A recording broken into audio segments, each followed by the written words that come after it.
Тоқалдың тұзағы. Байтөре ағамыздың бүгінде баяғыдай қарқыны жоқ. Жасы енді 40-тан асса да, екі беті қуарып, көзі шүңірейіп, ішіне кіріп кеткен. Қолындағы таяғымен жер шұқып, күнзаққа үй жанында сәкіде отырады. Оған не кемпірі, не ұл-қыздары өткен өмірін бетіне баспайды. Ол өзін осындай жазаға лайық деп тапты. Күнде-күнде өткенін көз алдына келтіріп, алдымен Алладан, одан соң бақилық болған әйелі мен әке деп ас түсіне түсетін перзенттерінен іштей кешірім сұрайды. Бүгін тағы да әдеттегідей сәкіде отырып, өткен өмірін көз алдына елестетті. Байтөре нағыз сымбатты жігіт болып өсті. Ауылдың қыздарының да арманы осы. Мектепте бұған ғашық болмаған қыз жоқ еді. Екі қыздың басы қосыла қалса, Байтөренің сымбатын айтып қиялдайтын. Сымбатты жігіт сезбейді емес, сезеді бәрін. Сол үшін де маңғаздана басып жүруші еді. Өзіне тоқ әулеттен шыққаны тағы бар.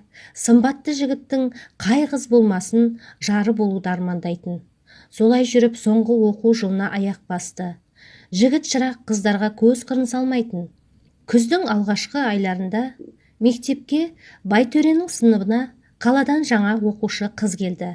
Өзі әппақ аққудай, сұп-сұлу, ұзын шашы беліне түскен, майысып келіп бірінші партаға отырды. Бүгін қас қылғанда Байтөре сабаққа келмеген. Ол сымбаты мен әкесінің ақшасына сеніп, мектепке қаласа келетін, қаламаса келмейтін.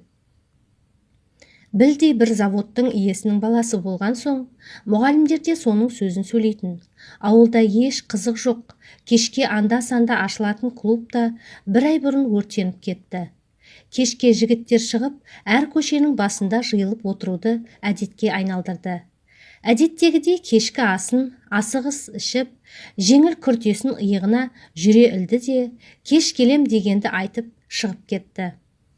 Достары қақпа алдынан күтіп алды. Көшенің бас жағына қарай аяңдады. «Я, айта беріңдер, не қызықтар болып жатыр әлемде? Мен 2 күн сабаққа бармадым». «Баруың керек еді сол төре», достары осылай атайтын.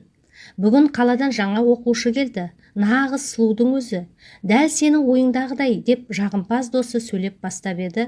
«Жә, қойшы, қашан қыздың артынан жүгіріп едім, олар жүгірсін менің артымнан» деп бұрылып, көк шөпке отыра кетті. Үнсіздік.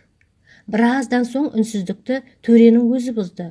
«Ертең барам сабаққа, көрерміз» деп миығынан күліп қойды. Дабырласып барлығы қайта әңгімеге көшті. Түн ортасынан ауа үйлеріне тарасты.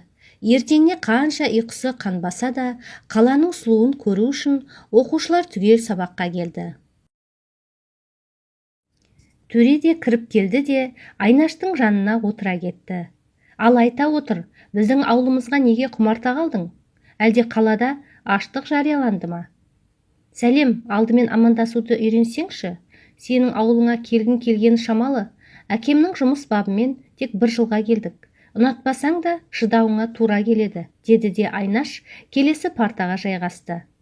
Өмірінде жан баласы бетіне келмеген төре, екі беті дуылдап, құлағының ұшына дейін қызарып, сөз таба алмай тістеніп отырып қалды. Ол кездері 10 жылдық мектептер болатын. Бітіруші сынып 10-шы сынып еді. Осы оқыған 10 жыл ішінде төреге бір адам бұлай бетіне келмеген. Әбден молшылыққа үйренген, басынан сөз асырмайтын маңғаз жігіттің бір-ақ сәтте қалалық қыз сазайын берді. Сыныпты зілді үнсіздік басқан. Мұғалім келіп сабақ бастағанда ғана ара гідік екеу ара сыбыр-күбір басталды. Сабақ аяқталып, оқушылар үйлеріне тарасты. Төре қалалық сылқымның артынан барғалы тұрды да, бұл ойынан тез айныды. Сөйтсе де, жүгіртегінің біреуін шақырды да, қай үйге көшіп келгенін анықтауды тапсырды. Ішінен, «Тұра тұр бәлем, аяғыма жалынып кешірім сұрайсың әлақ», деді тістеніп. Кешке тағы көшеге шықты. Достарымен әңгіме арасында Айнаш та кетті. Бәрінің ішінде бір сезім бар. Сұлу қыз бәрінің назарын алып үлгерген еді. Бірақ ешқайсысы батып айта алмайды. Тек төре ғана ешқандай сезімсіз. Оның бар ойы қалай жалындырсам екен деген еді. Сол ойымен үйіне қайтты. Тіпті түсінде де соны көріп шықты. Сылқым қызды күнде көре берген соң ба, төренің ызасы да тарқай бастады. Керісінше Айнашпен уақыты тез өтіп кете беретін болды. Сөйтіп жүріп қылышын сүйретіп қыс келді. Екеуін бірге көру жиілей берді. Достары да төренің бұлай өзгергеніне қуанды. Құлақтары тынышталды, ал қыздардың ішін қызғаныш өртеп барады. Солай бір-біріне ыза кекпен басталған таныстық көктем шыға бере махаббатқа ұласты. Тіпті мектепті аяқтай сала үйленемін деп түйді. Айнашқа өліп-өшіп ғашықпын деген төре ата-анасының қалада дайындап қойған оқуынан да бас тартты. Көктемнің аяғына таман оқу аяқталар кезде Айнаштың әкесінің сапары аяқталып қалаға қайтатын болды. Бірақ қызының оқуына бола 2 аптаға қалды. Қалаға қайтатын естіген Айнаштан маза кете бастады. Біз қайтатын болдық, төре. Білем, үйленейікші. Жынсың ба? Біз әлі кішкентаймыз ғой. Не бопты? Мектепті бітірді деген ер жетті, бой жетті дегені ғой. Сонда да әкем рұқсатын бермейді. Менің әкем алдына барса, бермей қайда барады деп мұрнын шүйірді. 2 жасөспірім солай ақылдасты да үйлеріне тарады. Байтөре әкесіне үйленетін айтқанда, әкесі ішек-сілесі қата күлді. Боқмұрын алдымен оқу оқып, менің жұмысымды жалға, одан соң көрерміз деді. Анасы да осы ойда еді. Бірақ Байтөре табан тіреп тұрып алды. Айнашсыз өмір сүре алмайтынын, олар қалаға кеткелі жатқанын айтып, қалай да үйленетінін жеткізді. Шолжаң жігіттің айтқаны әрқашан болған және бола бермек. Ақыры ата-анасын көндіріп, Айнаштың үйіне қыз айттырып жіберетін болды. Мектеп аяқталған соң Айнаштар қалаға кетті. Артынша ізінше суытпай, Байтөренің ата-анасы 1-2 туысын алып қалаға қарай тартты. Не керек, білдей бір заводтың бастығына қызы келін болса жаман ба? Әкесі рұқсатын беріп, сол жылдың жазында әлі бұғанасы қатпаған 2 жасөспірімнің некесі қиылды. Кәде сый, жөн жоралғының бәрі болып тойда өтті. Айнаштың 2 езуі құлағында. Даңғарадай дәу үйде майысып, шай құйып отыр. Алдағы өмірін, болашағын төресімен бірге елестетіп қояды. Ал Байтөре болса, сондай сұлу қызды келіншегі еткеніне мәз. Бірақ ішіндегі алаулаған сезімі өткінші екенін, аз уақытта су сепкендей басыларын білмегендей еді. Бұл кезде 2 жастың сыныптастары арман қуып қалаға оқуға, оқымағаны ауылда жұмысқа орналасып жатыр еді. Барлық сыныптастары өз жолдарымен оқу жұмысқа кетіп жатқанына қызыққан Байтөре ыстық суығы басылмай-ақ ойын өзгерте бастады. Сыныптастарымнан қаламын ба сонда, мен де оқимын деп тағы да деген істетпекші. Көздері мөлдіреп Айнаш, төре, менше, сен кетсең мен не істеймін деді. Не істеймін дегені не? Үйде боласың, әке-шешеме ас ауқатты кім береді? Сені не үшін келін қылды онда? Деді түрі бұзылып. Сен ешқайда кетпеймін, ауылда боламыз, үйленген соң әкемнің заводын басқарамын дегенің қайда? Енді оны басқару үшін де білім керек шығар? Әлде менімен оқыған боқмұрындар қалада шіреніп студент атанып жүргенде, мен бейшара болып ауылда дым көрмей жүргенімді қалайсың ба? Онда мен де сенімен бірге кетемін. Көп сөйлеме. Не бар саған қалада? Онсыз да қаланың қызысың, ол жақтың бәрін жатқа білесің.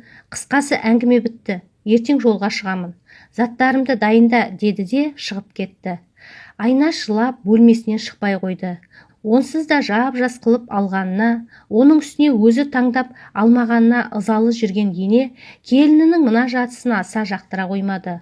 Ол баласының қалада оқығанын әу баста қалап еді. Енді іштей қуанып жүр. Есіктің сыртынан айқайды басты. Айттым мен, жап-жас қылып қатын алма деп. Кесемізді ағартпайды бұл. Анасының сүті кетпеген әлі аузынан. Не тірлік істеуді білмейді, не байдың айтқанын тыңдағанды білмейді. Айнаш бейшара күйде сүйретіліп шықты да, апа, мен де барайыншы, төремен деді. Немене, қайда бармақшысың? Менің балам үйленді ме екен деп, енді оқымау керек пе? Әлде өмір бойы сенің етегіңнің астында өмір сүру керек пе? Қалаға барып оқиды. Мұны естіген Айнаш көздері мөлдіреп жылап жіберді. Неге жылап тұрсың? Не соғысқа кеткелі жатыр ма? Келіп тұрады ауылға. Солай үйленгендеріне 2 ай толғанда Байтөре қалаға кетті де Айнаш ата-ененің қолында қалды. Сол кеткеннен қыста бірақ келді. Баяғыдай емес, салқын жүзді. Айнашқа деген өліп өшкен сезімі де жоқ. Айнаш болса бар тәттісін, жылы жұмсағын алдына тосып бәйек боп жүр. Он шақты күн өткен соң төре қайтадан қалаға жинала бастады. Оқуы басталады екен. Айнаш тағы жалғыз қалды. Ененің қатулы қабағын бағып, қайнатаның менменшіл мінезіне шыдап жүріп, жазда келді. Төре алғашқы оқу жылын аяқтап қайтты. Екеуі екі жақта өмір сүргенге еті үйреніп кетті ме, әлде көзден кетсе көңілден кетедіге сайыды ма? Әйтеуір Айнаш Төренің келгенін қыстағыдай құрақ-ұша қарсы алмады. Бірақ Төре қуанышты еді. Неге екенін қайдам, Айнаш Төренің бұл түрінен секем ала бастады. Неге сонша қуаныштысың? Қуанышты болмағанда ше, өз үйімізге келдік қой. Қаладан да жалығады екенсің. Мейлі ендеше, біраз жатып демал, кешке керемет жаңалық айтамын. О не? Қазір айта салсаңшы? Жарайды Айнаш. Төренің мойнына нәзік қолдарын айқастыра салды да құлағына сыбырлады. Сен не көзің көрмей қалған ба? Ішімді неге байқамайсың? Бәсе, сені неге семіріп кеткен десем, аяғың ауырма не? Деп жырынды. Неге қуанбадың Төре? Сенің есің дұрыс па? Біз әлі жаспыз ғой. Үйленбей тұрып айттым ғой мен саған, жаспыз деп. Тыңдадың ба мені сол кезде? Болды, өзім шаршап келгенде миымды жеме деп теріс бұрылып жатып қалды. Көңілі су сепкендей басылған Айнаш не дерін білмей тұрып қалды. Ата-енесінің қуанышын көрмеген соң бар үмітін Төреден күтіп еді. Оның да қуанғаны шамалы. Жазғы демалысқа келгелі Төренің күні де түні де қыдырумен өтті. Ақырындап ауыл ішінде сыбыр-сыбыр көбейе бастады. Бәрі Төренің жеңіл жүрісін әңгіме етіп, Айнашқа жаны ашып жатты. Бұл әңгіме бірақ күні Айнаштың да құлағына жетті. Бірақ Айнаш ештеңеге қарамай, Төреге шаң жуытпайды. Өз көзімен көрмеген соң, ондай жамандыққа қиғысы келмеді. Кешке дастархан басында сұрағысы келді де, қайта айнып қалды. Кешкісін сөйлесемін ғой деп қоя салды. Кешке тағы қыдыруға шықпақшы болған Төрені қолынан ұстап тартып тоқтатқан Айнаш бөлмесіне шақырды. Ішке кірген соң жайғасып отырды да сол әңгіменің шетін шығарды. Оны кім айтып жүр саған? Бүкіл ауыл айтып жүр ғой. Айтса сене бересің бе? Енді бәрі қойшай басымды ауыртпай деп басында мойындамады. Әрі бері қыспақтап көріп еді, ашуы келген Төре. Сенің не шаруаң бар осы? Жүрсем не бопты? Не жүрмей жүрген еркек бар ма? Бәрі жүреді. Жұмысың болмасын, деді де есікті тарс жапты да шығып кетті. Басында әзілдеп әдейі қасарысып айтты деп ойлады. Күндер осылай өте берді. Күзде Төре оқуға жиналғанда Айнаш та қалаға төркініне барып қайтатын болды. Қуанышында шек жоқ. Ай күні жетіп отырса да біраз күнге барып келетін болды. Солай екеуі жолға шықты. Қалаға келген соң Айнашты төркініне тастап, өзі тағы жөніне кетті. Сол кеткеннен мүлдем хабар алмады. Айнаш төркінде болған соң аса мән бере қоймады. Біраз күннен соң жалғыз өзі ауылға қайтты. Қайтарда да келіп хабар алмады. Ауылға келіп қайта жабырқау күй кешті. Солай жүргенде шекесі торсықтай ұл тапты. Мұндай қуанышты да, қиналған сәтінде де Төре әдеттегідей жанында болмады. Босанып болған соң оқу орнына телеграмма жіберу арқылы ауылға алдырды. Ол кезде телефон деген жоқ. Осылай хат телеграмма арқылы хабар білісетін.